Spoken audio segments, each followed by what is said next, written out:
Welcome back to another Minecraft 1.15 Snapshot video. This is 19w34a, a full review. Now, earlier on my channel, I released a snapshot video of the new update right over here, but it was missing a lot of the key features. So let's go in depth and get a full review of all the new features added into this snapshot.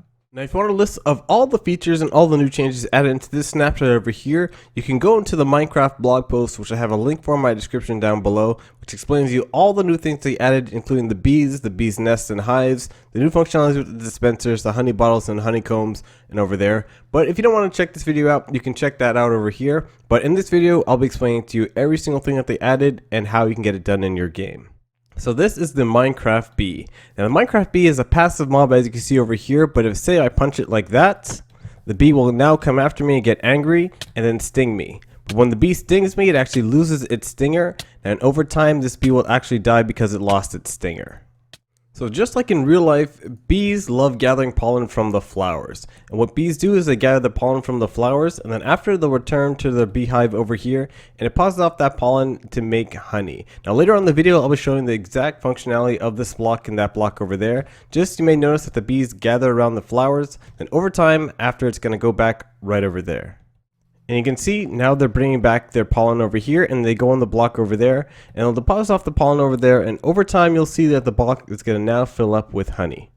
How do you breed the bees, do you ask? Well, you use the same flowers right over here, that one there and that one there to breed the bees, and you'll see that they'll eventually fly to each other once they come near each other and then make a bee baby. And are we gonna see it? And there you go, it made a little bee baby, which has the exact same texture as the bigger bee, just a whole lot miniature small version of it. Now just like the turtles, the bees have a home nest over here. So the bee will always return to its home nest just like that after it finds the pollen and nectar from the flower. And if over time the bee can't find a flower or can't find the pollen and nectar from the flower, it'll just return back to its home over here. Then after later, it'll go out and search for a new flower to try and find the pollen from it.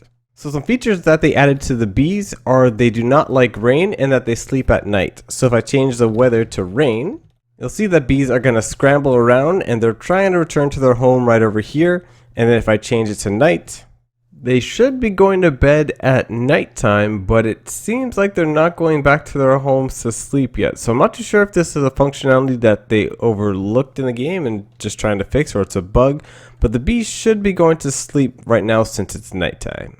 I just want to take some time out of this snapshot video just to let you guys know that today is actually the first day that I'm uploading snapshots to this channel. So if you want more snapshots, you should subscribe down below to the channel and I'll keep you updated on what's happening with the Minecraft videos. But anyways, let's continue on with this snapshot video.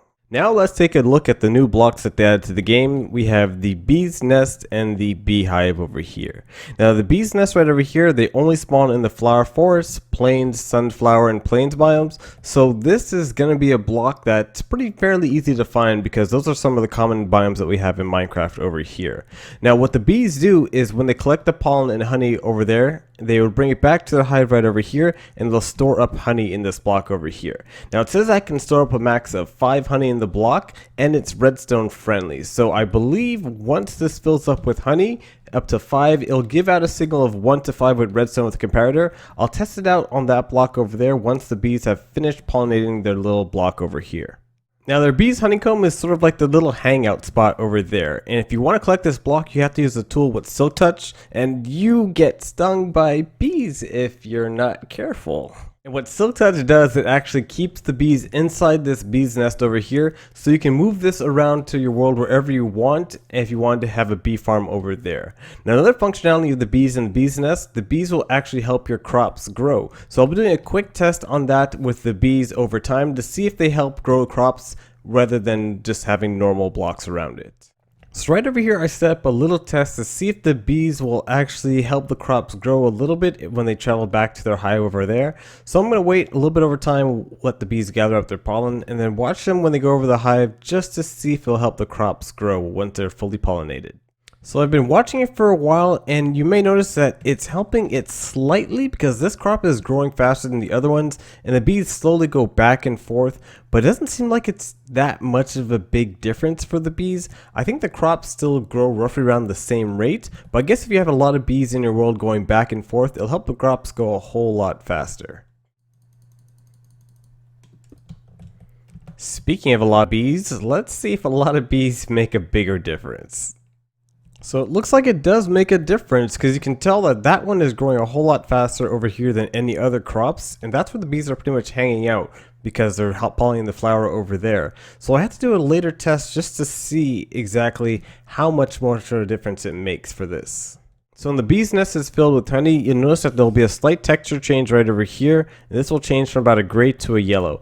And like I said before, if you put a comparator there, you see it'll give a signal over there. I want to see if it gives us 5. 1, 2, 3, 4, 5. So it's a signal of 5, so it looks like this is full. Now to get honeycombs, what you have to do, you have to shear the bee's nest over here. Then you get a whole bunch of honeycombs, and you see that the bees will leave. And I should have got a total of 3. So I got 3 honeycombs from over there, and say for instance I want to fill up a glass bottle with a bottle of honey. You have to wait till the bee's nest is completely full, and then use the bottle on the nest over there, and then you'll get the bottle from that. But you may notice that the bees actually get angry when you do that, so you have to make sure you do this very carefully. Now the honey bottle, as of right now, when you craft it, you can get 3 pieces of sugar right over there, so it doesn't really have that much of a function, but in the future they might add some enchantments for this over here.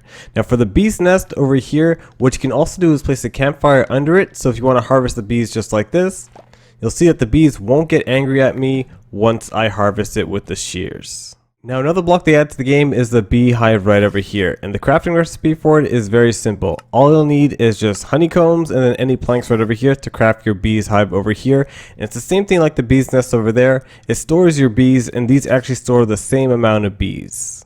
So the dispenser also got some new functions in the game. You can now put honey and water into water bottles with the dispenser, and then you can also shear your bees' hives over there with the dispenser as well. So tomorrow on my channel, I'll be releasing a redstone video of how to get an automatic honeycomb farm with the dispensers. But anyways guys, that's going to do it for this snapshot video. Please stay tuned for more snapshot videos. I'll be releasing them right when they come out. So anyways, it's been Tracking25, and I'll see you guys in the next snapshot. What are you doing here, wandering trader? I am trying to record a snapshot.